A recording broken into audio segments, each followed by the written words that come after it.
آج ہم پڑھیں گے 22واں پارہ وَمَن یقنت۔ اس کی کل آیات ہیں 163 اور کل رکوع ہیں 18۔ اس میں سورہ الاحزاب، سورہ سبا، فاطر اور یاسین، سورہ یاسین کا کچھ حصہ ہے۔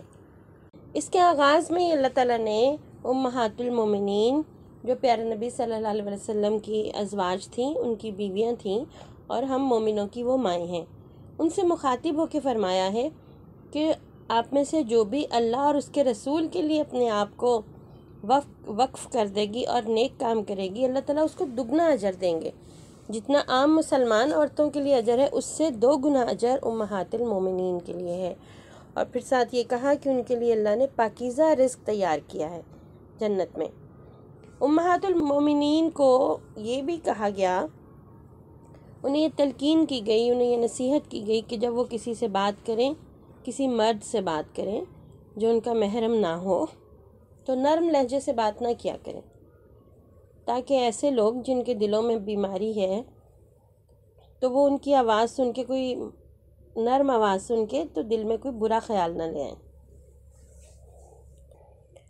اور امہات المومنین کے ذریعے یہ والی نصیحت تمام مسلمان عورتوں کو اور بچیوں کو کی گئی ہے کہ وہ مردوں سے بات کرتے ہوئے جو ان کے محرم رشتہ دار نہیں ہیں، معروف طریقے سے پلین لہجے میں بات کریں، اس میں لگاوٹ نہ ہو، اس میں زیادہ نرمی نہ ہو، کوئی دوسرا اس سے غلط مطلب لے لے، ٹھیک ہے۔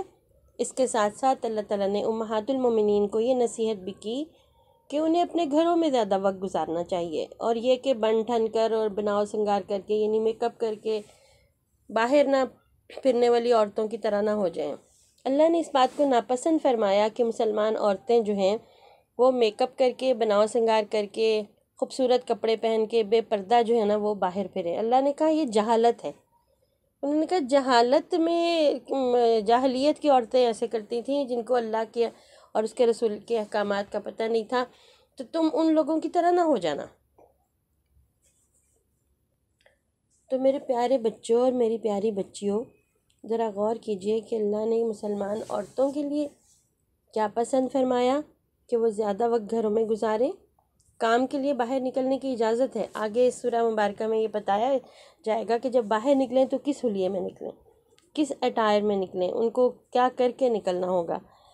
تو جب وہ باہر نکلیں تو بے پردگی نہ ہو، بناؤ سنگار نہ کیا ہوا ہو، اور ساتھ یہ نصیحت کی کہ مسلمان عورتوں کو نماز قائم کرنے والا، زکوٰۃ دینے والا اور اللہ اور اس کے رسول کی اطاعت کرنے والا ہونا چاہیے۔ کتنی خوشی کی بات ہے کہ اللہ تعالیٰ نے سورہ مبارکہ میں مسلمان عورتوں اور مسلمان بچیوں کو الگ سے مخاطب کر کے ایک ایسی خوبصورت طرز زندگی کے بارے میں نصیحت کی جس سے وہ محفوظ رہیں، وہ ستائی نہ جائیں، ان کو تکلیف نہ پہنچے، ان کو کوئی ہراس نہ کر سکے۔ اس کے بعد اللہ تعالیٰ نے اس سورہ مبارکہ میں عرب میں موجود ایک بہت برے رواج کو ختم کیا۔ اللہ تعالیٰ نے حضرت محمد صلی اللہ علیہ وسلم کے منہ بولے بیٹے حضرت زید جو تھے، ان کی بیوی جن کو انہوں نے طلاق دے دی تھی، ان کو ام المومنین کا درجہ دے کر اس اصول کو واضح کیا کہ منہ بولا بیٹا کبھی حقیقی بیٹا نہیں ہوتا۔ عرب کے معاشرے میں یہ رواج تھا کہ کسی بھی اگر بچے کو اڈاپٹ کر لیا جاتا تو اس کے حقوق سگے بیٹے کے طرح ہی سمجھے جاتے تھے۔ تو اللہ کے نبی صلی اللہ علیہ وسلم کی اللہ تعالیٰ نے ام المومنین حضرت زینب سے شادی کر کے اس اصول کو ختم کیا۔ معاشرے میں لے پالک یعنی اڈاپٹڈ بیٹے کے نام پر بہت سارے غلط رواج جو ہے وہ رائج تھے، تو ان تمام رواجوں کو ختم کر دیا گیا۔ اور ساتھ ہی اللہ تعالیٰ نے یہ بتایا کہ حضرت محمد صلی اللہ علیہ وسلم تم مردوں میں سے کسی کے باپ نہیں ہیں، یعنی آپ کا کوئی سگا بیٹا نہیں ہے، لہٰذا آپ مردوں میں سے وہ کسی کے باپ نہیں ہیں۔ اور ساتھ خاتم النبیین کا ہونے کا تفصیلی بیان جو ہے نا وہ یہاں پر ہمیں نظر آیا کہ اللہ کے نبی جو ہیں وہ آخری نبی ہیں، ان کے اوپر نبیوں کا سلسلہ بند کر دیا گیا ہے، اب ان کے بعد کوئی اور نبی نہیں آئے گا۔ یہاں پر اللہ تعالیٰ نے اس صورت میں ہمیں 3 خوبصورت معاشرتی آداب بتائے ہیں، یعنی معاشرے میں زندگی گزارنے کے 3 خوبصورت آداب۔ ایک تو یہ کہا کہ کسی کے گھر میں بغیر اجازت داخل نہ ہو، اجازت کے جتنے بھی مسائل ہمیں پتہ ہیں اس سے پتہ چلتا ہے کہ آپ نے کسی کے گھر جانا ہو تو اطلاع دے کر جائیں، اس طرح نہ جائیں کہ گھر والوں کو تکلیف ہو، اچانک نہ پہنچ جائیں، اور اگر آپ گھر کے باہر موجود ہیں تو جب تک آپ کو گھر کے اندر سے اجازت نہیں مل جاتی گھر میں داخل نہ ہوں۔ دوسری بات یہ بتائی کہ اگر آپ کی کسی نے دعوت کیا، ضیافت دعوت کو کہتے ہیں، تو وہاں سے فارغ ہو کر دعوت کے بعد، کھانے کے بعد جلد رخصت ہو، کیونکہ دعوت کے اہتمام میں گھر والے تھک جاتے ہیں تو مہمانوں کے بیٹھنے سے اہل خانہ کو تکلیف نہ ہو۔ اللہ تعالیٰ کتنے اچھے ہیں، یعنی وہ ہمارے تھکنے کا بھی خیال رکھتے ہیں۔ پھر یہ بات بتائی کہ غیر محرم خواتین جو ہیں اگر آپ نے ان سے کچھ مانگنا ہو تو پردے کے پیچھے سے مانگیں۔ اللہ تعالیٰ یہ بڑی خوبصورت تعلیم ہمیں دے رہے ہیں۔ اللہ تعالیٰ کہتے ہیں ان اللہ و ملائکتہ یصلون علی النبی، جو اللہ تعالیٰ ہے وہ بھی اور فرشتے بھی پیارا نبی صلی اللہ علیہ وسلم پر درود بھیجتے ہیں۔ اے ایمان والو تم بھی اپنی نبی پر درود بھیجو اور خوب سلام بھیجا کرو۔ آپ کو پتہ ہے نا اللہ کے نبی کے اوپر درود بھیجنے کا بہت زیادہ اجر ہے، اور دنیا آپ سوچیں کتنے نیک کاموں کا اللہ نے حکم دیا ہمیں، ہے نا، ان میں سے کوئی کام اللہ تعالیٰ خود نہیں کرتے، لیکن یہ جو درود و سلام بھیجنے والا کام ہے اللہ تعالیٰ کہتے ہیں یہ میں بھی کرتا ہوں۔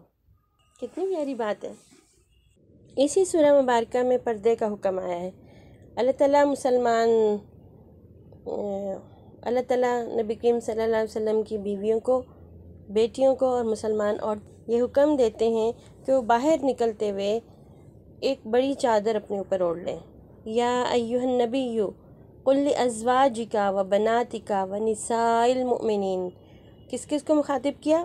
اللہ کے نبی صلی اللہ علیہ وسلم کی بیویوں کو، ان کی بیٹیوں کو اور مومنوں کی عورتوں کو، کہ جب وہ باہر نکلیں یدنین علیہن من جلابیبہن، تو اپنے اوپر ایک بڑا جلباب اوڑھ لیں، بڑی چادر اوڑھ لیں۔ اللہ تعالیٰ کہتے ہیں یہ زیادہ بہتر ہے کہ وہ پہچان لی جائیں کہ وہ مسلمان عورت ہیں اور انہیں تکلیف نہ دی جائے۔ تو پردے کا حکم اللہ نے اس کی مصلحت کیا بتائی کہ آپ کی حفاظت ہو، آپ بری نظروں سے اور برے لوگوں سے بچ جائیں، لوگوں کو پتہ چل جائے، وہ پہچان لیں کہ یہ جو عورت پردے میں باہر نکل رہی ہے نا یہ مسلمان عورت ہے، اس کی اللہ کی طرف سے حفاظت ہو گئی، وہ بری نظروں سے اور برے لوگوں کی تکلیف سے بچ جائے گی انشاءاللہ۔ تو پردہ کن لوگوں سے کرنا ہے؟ اللہ تعالیٰ نے ہمیں ان رشتہ داروں کی فہرست بھی دی جن سے ہم نے پردہ نہیں کرنا۔ جن سے پردہ نہیں کرنا وہ ہمارے محرم ہیں۔ محرم کون ہوتے ہیں؟ وہ لوگ جو ہمارے قریبی رشتہ دار ہیں، ان میں ساری تفصیل موجود ہے اس سورہ مبارکہ میں، اور جو لوگ نامحرم ہیں ان سے اللہ نے ہمیں پردہ کرنے کا حکم دیا۔ اس سورہ مبارکہ کے آخر میں یہ بات اللہ تعالیٰ ہمیں بتاتے ہیں کہ جب قیامت کا دن آئے گا نا تو جو جہنم میں جانے والے لوگ ہوں گے انہیں اوندھے منہ جہنم میں ڈالا جائے گا، اور جہنمی یہ کہیں گے اے کاش ہم نے اللہ اور اس کے رسول کی بات مانی ہوتی، اور کہیں گے ہم نے اپنے بڑوں کو اور سرداروں کی بات مان لی، انہوں نے ہمیں بہکا دیا، گمراہ کر دیا۔ وہ کہیں گے اے اللہ تو ان لوگوں کو جنہوں نے ہمیں بہکانا ان کو دگنا عذاب دے۔ تو اللہ تعالیٰ کہتے ہیں کہ ان کے لیے بھی دگنا اور تمہارے لیے بھی دگنا، کیونکہ تم نے بھی تو کچھ لوگوں کو بہکایا ہے نا۔ پھر ساتھ اہل ایمان کو یہ نصیحت کی گئی کہ تم ان لوگوں کی طرح نہ ہو جانا جنہوں نے موسیٰ کو تکلیف پہنچائی، اور اللہ نے ان کی لوگوں کی کہی ہوئی بات سے ان کی برات ظاہر کر دی، یعنی اللہ تعالیٰ کے نزدیک وہ بہت بڑی وجاہت اور شان والے تھے۔ اللہ کے نبی صلی اللہ علیہ وسلم جو ہیں ان کی عزت اہل کرنا، ان کی تکریم کرنا اہل ایمان کی ذمہ داری ہے۔ اس سورہ مبارکہ میں سچی بات کہنے کے بھی فائدے بتائے گئے ہیں کہ اگر سچی بات کی جائے تو معاملات جو ہیں اللہ تعالیٰ ان کو سنوار دیتا ہے، وہ خراب نہیں ہوتے، اور اللہ تعالیٰ سچی بات کرنے والے کے گناہوں کو معاف کر دیتے ہیں۔ سورہ احزاب کے بعد سورہ سبا شروع ہوتی ہے۔ سورہ سبا مکی صورت ہے، اس کے 6 رکوع ہیں اور 54 آیات ہیں۔ اللہ کی حمد و ثنا سے اس سورہ مبارکہ کا آغاز ہوتا ہے۔ اس اللہ کے لیے سب تعریفیں ہیں جس کے لیے آسمان اور زمین میں موجود سب کچھ ہے، سب کا سب اسی کا ہے، اور اس کی حمد، اس کی تعریف آخرت میں بھی ہے۔ اللہ تعالیٰ جانتا ہے جو چیزیں زمین کے اندر جاتی ہیں اور جو چیزیں اس سے باہر نکلتی ہیں، جو کچھ آسمان سے اترتی ہیں اور جو آسمان کی طرف چڑھتی ہیں، ان سب سے اللہ واقف ہے، وہ رحم کرنے والا اور بخشنے والا ہے۔ اس صورت میں اللہ تعالیٰ صابر اور شاکر حکمران اور نافرمان اور ظالم حکمران کا بھی موازنہ کرتے ہیں۔ حضرت داؤد علیہ السلام اور حضرت سلیمان علیہ السلام پر اللہ تعالیٰ نے بے شمار انعامات کیے۔ حضرت داؤد کے لیے پہاڑ اور پرندوں کو مسخر کر دیا اور لوہے کو ان کے ہاتھوں میں نرم کر دیا۔ وہ جس طرح کی چیزیں چاہتے لوہے کو موڑ کے بنا لیتے۔ ہمیں لوہے سے چیزیں بنانے کے لیے لوہے کو گرم کرنا پڑتا ہے، اس کو بھٹیوں میں شدید گرم کر کے پھر ان کو مختلف طرح کے ڈائز اور سانچوں میں ڈال کے چیزیں بنانی پڑتی ہیں۔ اللہ نے انہیں یہ معجزہ دیا تھا۔ جیسے ہم کلے سے چیزیں بنا لیتے ہیں نا، جو چاہیں بنا لے، جس طرح مرضی بنا لے، اللہ تعالیٰ کے نبی حضرت داؤد علیہ السلام لوہے کو اس طرح چیزیں بنا لیتے تھے۔ اللہ نے لوہے کو ان کے ہاتھ میں نرم کر دیا تھا۔ حضرت سلیمان علیہ السلام کے لیے ہواؤں کو مسخر کر دیا تھا اور جنات کو بھی ان کے تابع کر دیا تھا۔ اس قدر انعامات کے باوجود، اتنے اختیار اور ایسی قوت کے باوجود، دونوں انبیاء جو وہ صبر کرنے والے بھی تھے اور شکر کرنے والے بھی۔ اس کے مقابلے میں اللہ تعالیٰ نے سبا کی بستی کا ذکر کیا کہ سبا والوں کو اللہ تعالیٰ نے بہت زیادہ نعمتیں دے رکھی تھیں۔ ان کے دائیں اور بائیں باغ تھے۔ اللہ نے فرمایا تم اپنے رب کی دی ہوئی روزی کھاؤ اور اس کا شکر ادا کرو کہ پاکیزہ شہر میں اللہ نے تمہیں بسنے کے لیے جگہ دی، لیکن انہوں نے اللہ کی نافرمانی کی تو اللہ نے ایک سخت عذاب ان کے اوپر، سخت سیلاب ان کے اوپر بھیج دیا، جس نے ان کے دونوں باغوں کو، ان کے پھلوں کو، ہر شے کو الٹ کے رکھ دیا۔ اللہ تعالیٰ کہتے ہیں یہ بدلہ ان کی نافرمانی کی وجہ سے تھا، نہ شکرے پن کی وجہ سے تھا، اور نہ ہم اللہ کا شکر نہ کرنے والے لوگوں کو ایسے ہی بدلہ دیتے ہیں۔ تو ہمارے لیے یہاں پہ کیا سبق ہوا بچوں؟ یہ کہ ہمیں مشکل میں صبر بھی کرنا ہے، اور اللہ نے جتنی نعمتیں ہمیں دیں ان کا بار بار شکر کرنا ہے۔ اللہ کہتا ہے میں شکر کرنے والوں کو اور زیادہ عطا کرتا ہوں۔ اس کے علاوہ اس صورت میں اللہ تعالیٰ نے نبی کریم صلی اللہ علیہ وسلم کو تمام انسانیت کے لیے خوشخبری دینے والا اور ڈرانے والا بنا کر بھیجا، اس بات کا اعلان کیا، لیکن اکثریت اس بات کو نہیں جانتی۔ اللہ تعالیٰ نے کہا کہ جب بھی انہوں نے کفار کو اللہ کی نافرمانی کرنے کا انجام بتایا یا عذاب کی دھمکی دی تو وہ کہتے ہیں ہمارے پاس تو تم سے زیادہ مال ہے، ہم تو امیر ہیں، ہمیں کیوں عذاب ملے گا، ہمارے پاس تو دنیا کی اتنی نعمتیں ہم اور خرید لیں گے۔ حالانکہ وہ یہ نہیں جانتے کہ رزق دینے والا اللہ ہے، اور وہ رزق چھین بھی سکتا ہے، اس کو تنگ بھی کر سکتا ہے۔ ایک اکیلا اللہ اس بات کے لیے کافی ہے کہ جس کو چاہے وہ رزق دے اور جس کو چاہے اس سے رزق چھین لے۔ اب ہم آغاز کرتے ہیں سورہ فاطر کا۔ یہ مکی صورت ہے، اس کے 5 رکوع ہیں اور 45 آیات ہیں۔ اللہ تعالیٰ نے سورہ فاطر کا آغاز اس بات سے کیا کہ وہ بے مثال خالق ہے، اللہ جیسی تخلیق کوئی اور نہیں کر سکتا۔ ساری تعریفیں ہیں ہی اس کے لیے جس نے آسمان اور زمین بنائی۔ آسمان اور زمین بنانے والا جو اللہ ہے، اس نے فرشتوں میں سے بھی رسول چنے ہیں۔ بعض فرشتے 2 پروں والے ہیں، بعض 3 والے اور بعض 4 پروں والے۔ اللہ تعالیٰ کہتے ہیں وہ اپنی مخلوق میں جس طرح کا چاہتا ہے اضافہ کر دیتا ہے۔ اللہ تعالیٰ نے اپنی قدرت کی نشانیاں بتانے کے بعد فرمایا کہ اللہ کی جو قدرت کی نشانیاں نا، اس پہ وہی لوگ غور کرتے ہیں، اس کو وہی سمجھتے ہیں جن کو اللہ نے علم دیا۔ پھر اللہ تعالیٰ نے گمراہ لوگوں کا ذکر کیا اور ان کے غلط کاموں کا ذکر کیا، اور یہ بتایا کہ جو لوگ راستے سے بھٹکے ہوئے نا، انہیں اپنے غلط کام بھی اچھے ہی لگتے ہیں۔ اس دنیا میں جو بچہ بھی پیدا ہوتا ہے اور جو کوئی بھی بوڑھا ہوتا ہے، کس کی عمر کتنی ہوتی ہے، اللہ کو ہر بات کا علم ہے۔ اور مزید یہ بھی بتایا کہ اندھا اور آنکھوں والا برابر نہیں ہو سکتے۔ اردو میں آنکھوں والوں کو کے لیے لفظ سمجھتا ہے بینا، آپ اس کو سمجھ لیں، اندھے کا الٹ ہے۔ اسی طرح اللہ تعالیٰ کہتے ہیں دھوپ اور چھاؤں برابر نہیں ہو سکتے، نہ ہی زندہ اور مردہ برابر ہو سکتے ہیں۔ جو ہدایت کے راستے پر ہو اور جو ہدایت کے راستے سے ہٹا ہوا ہو، وہ بھی برابر نہیں ہو سکتے۔ اس سورہ مبارکہ میں اللہ تعالیٰ نے اپنا طریقہ بیان کیا ہے، وہ یہ کہ اللہ کہتے ہیں کہ وہ لوگوں کو خاص وقت تک مہلت دیتے ہیں۔ اگر وہ انسانوں کو گناہوں پر فوراً پکڑنا شروع کر دیں تو زمین پہ تو کوئی انسان ہی نہ رہ جائے، صرف جانور ہی ہوں۔ تو اللہ کا طریقہ کیا ہے کہ اللہ تعالیٰ ڈھیل دیتے ہیں اس بات کی کہ جس نے گناہ کیا وہ اس پہ معافی مانگ لے۔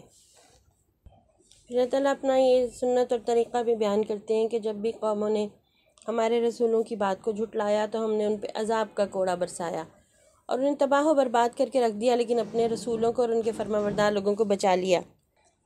اس کے بعد سورہ یاسین کا آغاز ہوتا ہے۔ یہ مکی صورت ہے، اس کے 5 رکوع ہیں اور 83 آیات ہیں۔ اس سورہ مبارکہ میں اللہ تعالیٰ نے قرآن حکیم کی قسم کھا کر کہا ہے کہ بے شک حضرت محمد صلی اللہ علیہ وسلم رسولوں میں سے ہیں اور ان کا راستہ ہی سیدھا راستہ ہے۔ جو راستہ اللہ کے نبی صلی اللہ علیہ وسلم نے ہمیں سکھایا زندگی گزارنے کا، وہ جو طریقہ ہمیں سکھایا، وہ سب سے بہترین طریقہ ہے۔ اللہ تعالیٰ کا ارشاد ہے کہ جو لوگ کافر ہیں ان کو ڈرایا جائے یا نہ ڈرایا جائے، ان کے لیے برابر ہے، انہوں نے نہیں ایمان لانا۔ رسول اللہ صلی اللہ علیہ وسلم کو یہ تاکید کی گئی کہ ڈرتا وہی ہے جو قرآن کی پیروی کرے اور اللہ کے ڈر کو اختیار کرے۔ یہاں پر اللہ تعالیٰ نے ایک بستی کا ذکر فرمایا جس میں رسولوں کو بھیجا گیا، لیکن بستی والوں نے جھٹلایا۔ پھر جب ایک تیسرے رسول نے آ کر ان کی تائید کی، ان رسولوں نے کہا ہم اللہ کے بھیجے ہوئے ہیں، اور اس نے ان کی تائید کی، تو بستی والوں نے کہا کہ وہ رحمان جو ہے نا، اس نے تو کچھ بھی نازل نہیں کیا، تم تو جھوٹ بولتے ہو۔ اسی دوران اس بستی کے دور دراز مقام سے ایک شخص دوڑتا ہوا آیا اور اس نے اپنی قوم سے مخاطب ہو کے کہا، اے میری قوم کے لوگوں، ان تینوں کی پیروی کرو، یہ تو تم سے کچھ مانگتے ہی نہیں ہیں، اللہ کی طرف سے ہدایت پر ہیں، اور ان کی بات مان لو، فرما برداری کرو۔ لیکن انہوں نے کیا کیا؟ بستی والوں نے اس شخص کو مار دیا۔ اس سورہ مبارکہ کا باقی حصہ ہم انشاءاللہ اگلے بارے میں پڑھیں گے۔ اللہ تعالیٰ ہمیں قرآن مجید کو پڑھنے، سمجھنے، اس پر عمل کرنے کی توفیق عطا فرمائے۔